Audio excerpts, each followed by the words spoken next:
Welcome back to the morning show here on Arise News. Joining us now to review some of the headlines of today's newspapers from around the world is Arise News analyst Emmanuel Efeni. Good morning, Emmanuel. Good morning, Ruben. Good morning, Tundu. Good morning, Leila. Welcome back from Bayelsa and Kogi State. Yes. We did not enjoy the travel there. It was quite grim. Yes, grim, quite grim testimony from indigents of both states. Now, let's go to the newspaper review, and I think we'll read more about both states. These day newspapers, INEC gets court order on exclusion of Bayelsa APC governorship running mate. Meets today, says SDP on ballot for Kogi poll. PDP seeks obedience to judgment.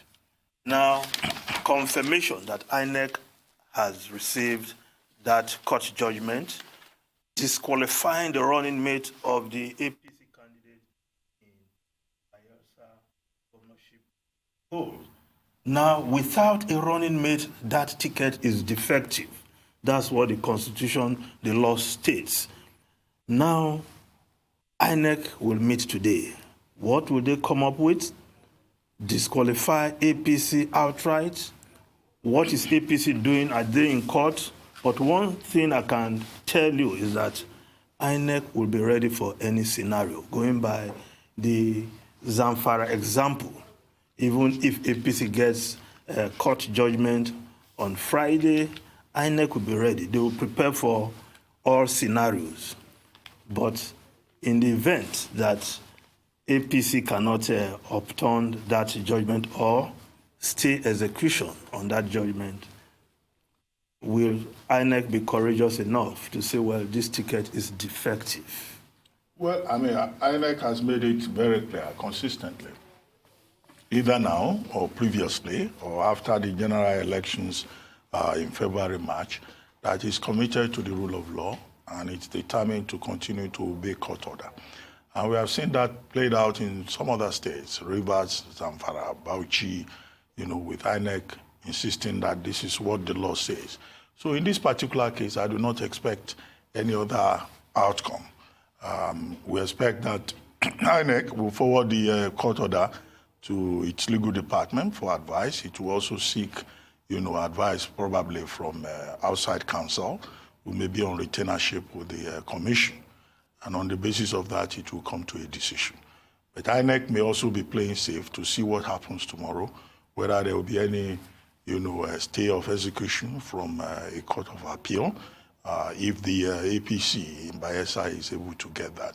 But whatever it is, the gubernatorial election in Bayelsa State that we are seeing, we need to worry more, whatever happens on Saturday, even about the post-election, phase, election, pre-election, the election itself, post-election. Because already in the APC, you have Henneken Lokobiri, in court, challenging the conduct of the primaries, insisting that David Leon was just imposed by Timipre Silva. And also in the PDP, you also have Timi Alaive saying that, look, he was clearly the front runner, but Duyediri, who is even said to be related to Siriake Dixon, is the one who has been put there. So even whatever happens, you could still find somebody going to court on the basis of this. There's a lot of twists and turns along the way. There's so much uncertainty in the process in Bayelsa State. But as for the respect for the rule of law, I think that INEC will play neutral, will play safe, and just follow the details that emerge from the courts and then take a position. Okay, let's move on to other issues. The Nation newspaper. Most bad roads belong to states, says federal government. Minister, we are funding Works Ministry, 650 billion released for capital projects. Now, according to this report, if I just read the first two paragraphs, most bad roads in Nigeria are within the purview of states, the federal government said yesterday. It said, not every bad road is its responsibility. I see this as deflecting what is clearly its responsibility. Nobody has asked the Minister of Works to go and construct state roads. He is being held accountable for federal roads that are in terrible shape. This issue of state and no state roads simply begs the question. Account for your own roads. Simple. That's what we are saying. Yeah. A couple of days ago, Ruben, you read the transcript of what the minister said about roads not so bad. And he mentioned the Benin-Warri Road, if I recall properly. In fact, many people from Edo and Delta State are very bitter. When he said, we should acknowledge the good parts of those roads while we are talking of the bad parts. I'll give you something that happened over the weekend. Somebody who traveled from Warri to Benin, left Warri to 6 a.m., arrived Benin 3 p.m. That's a 9-hour journey. And that person is my elder brother. That's terrible. He was on his way to Abuja. So, federal government, the Minister of Works should attend to federal roads. Stop deflecting people's attention. State roads. We know the state roads that are bad in Lagos, and we've been calling on Sanwo-Olu to do the needful. We don't call Fashola for those roads. Exactly. Anyway, there's another part of that comment by Zainab Ahmed, the Minister of Finance, Budget and National Planning, which is the amount of money that will be released. 650 billion naira, she said, and that draws our attention to the challenge we have with infrastructure funding.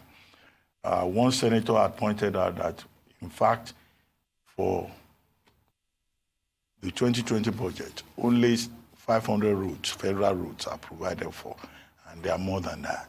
That means, of course, that even with this 650 billion that has been released for 2019, it's not going to make any difference whatsoever. And the Minister of Works himself, just wait. The Minister of Works himself has said, look, we need as much as about 10 billion, right? Not naira, or maybe dollars even, running into trillions of naira, to be able to face the challenge that we have with the roads in Nigeria and to be able to see big impact. And on the basis of that, he was calling for an infrastructure bond that could be used. And you recall that in that statement, the Minister of Finance drew attention to how they have been using Sukuk bond, yes, to raise funds, and how they have also explored the option of a private sector partnership, what is called PPP, to see how certain roads. But if you look at the numbers he has provided, under the PPP scheme, they've been able to take on just about 23 roads. What is 23 roads? So I think that there will be need for, a more strategic outlook in terms of what do we do, not just with roads, but with infrastructure generally, because you see that more money has been allocated to works, to power, and to transportation, which are major areas of infrastructure management in the country. But if you look at each of those items, those are the main items Nigerians are complaining about. So long term, we need to come up with something far more creative, yes, and we can continue with the conversation. Yes, talking long term, but short term. 500 roads have been provided for this year out of 3,000 roads. If you take those 500 roads, deal with them, and they are out as now called good roads, Nigerians will see that you are making some progress. You will cite that as work you have done. Perhaps the Minister of Works needs to be schooled on humility and proper communication. That is the problem, Ruben. Did you go home recently? Apart from the reports from your brother, I'm afraid, you went home and you traveled on the road. I'm afraid to go home because of the bad roads. No, what a public servant must never do is to insult the people that they're serving and dismiss the obvious facts. I mean, a lot is made of the intolerance for criticism of this government, but dismissing obvious facts for me is as egregious as a clampdown on criticism. You cannot do that. We can all see the roads. It's completely unacceptable, frankly. Okay, let's move on to other issues. Protest. The Guardian newspaper. Protest as Senate approves 10 billion naira refund for Kogi. Yes, I have my own problems with releasing this money for a job done. But as we have heard from an indigene of that state, you can't see this work anywhere in Kogi. At least Eniola Bello said that much a short while ago. Now, refunding this amount of money on the eve of the election, that was what played out yesterday at the Senate. But a few weeks ago, the Minister of Works relaying the speech or the statement of the president was that federal government is not going to refund any state for road constructed.